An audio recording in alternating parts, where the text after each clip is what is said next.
Hi.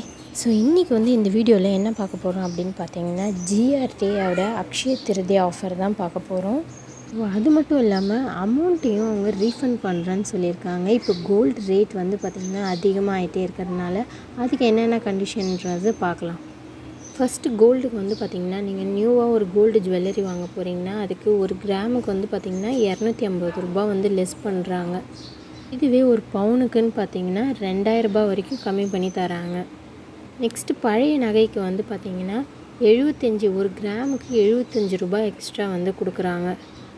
இது பார்த்திங்கன்னா இந்த ஓல்டு கோல்டில் பார்த்திங்கன்னா எக்ஸ்சேஞ்ச் பண்ணுறப்ப நகையை உருக்கிட்டு அந்த நகை எவ்வளோ இருக்கோ கோல்டு எவ்வளோ இருக்கோ அதுக்கேற்ற மாதிரி கூட அமௌண்ட் போடுவாங்க. நெக்ஸ்ட்டு சில்வர் ஆர்டிகல்ஸ்க்கு பார்த்திங்கன்னா மேக்கிங் சார்ஜிலேருந்து 25% ஆஃபர் கொடுக்குறாங்க. நெக்ஸ்ட்டு சில்வர் ஜுவல்லரி பார்த்திங்கன்னா 10% எம்ஆர்பியிலேருந்து 10% ஆஃபர் கொடுக்குறாங்க. இது ரிங்கு, செயின், இயர்ரிங்ஸ்க்கும் வரும். நெக்ஸ்ட்டு பார்த்திங்கன்னா கோல்டு காயினுக்கான ஆஃபர் தான். ஸோ இதுக்கு முன்னாடி பார்த்திங்கன்னா ஜிஆர்டியில் ஜான்வரி மந்த்து தான் இந்த கோல்டு காயின் ஆஃபர் கொடுத்தாங்க. இப்போ 0% வேஸ்டேஜ் ஆஃபரில் கோல்டு காயின் கொடுக்குறாங்க.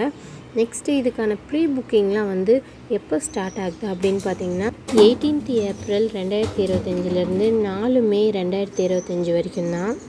இன்கேஸ் நீங்கள் ப்ரீ புக் பண்ணுறப்ப அமௌண்ட் நகை விலை அதிகமாக இருந்துச்சு, அக்ஷய திருதி அன்றைக்கி அந்த நகையை வாங்க போகிறீங்க அப்படின்னா அன்றைக்கி நகையோட விலை கம்மியாக இருந்தது அப்படின்னா இதோட டிஃப்ரென்ஸ் அமௌண்ட் பார்த்திங்கன்னா ஒரு ₹1000 இருந்துச்சு, நீங்கள் அக்ஷய திருதி அன்றைக்கி பார்த்திங்கன்னா ஒரு ₹800 ஆயிடுச்சு, ₹200 அமௌண்ட் டிஃப்ரென்ஸ் வருது அப்படின்னு நினச்சிங்கன்னா அந்த ₹200 திரும்ப கொடுத்துருவாங்க. நான் பார்த்திங்கன்னா ஒரு எக்ஸாம்பிளுக்கு தான் இந்த 1000 800ன்னு சொன்னேன். உங்களுக்கு அந்த மாதிரி அமௌண்ட் எவ்வளோ டிஃப்ரென்ஸ் வருதோ அந்த டிஃப்ரென்ஸ் அமௌண்ட் உங்களுக்கு திரும்ப கொடுத்துருவாங்க. இது நீங்கள் ப்ரீ புக் பண்ண டைமை விட அக்ஷய திருதி அன்றைக்கி 30 ஏப்ரல் அன்றைக்கி மட்டும் ஒரு நாளைக்கு அமௌண்ட் இன்கேஸ் குறைஞ்சிருந்தாக்கா இது மாதிரி அமௌண்ட்டை ரீஃபண்ட் பண்ணிவிடுவாங்க.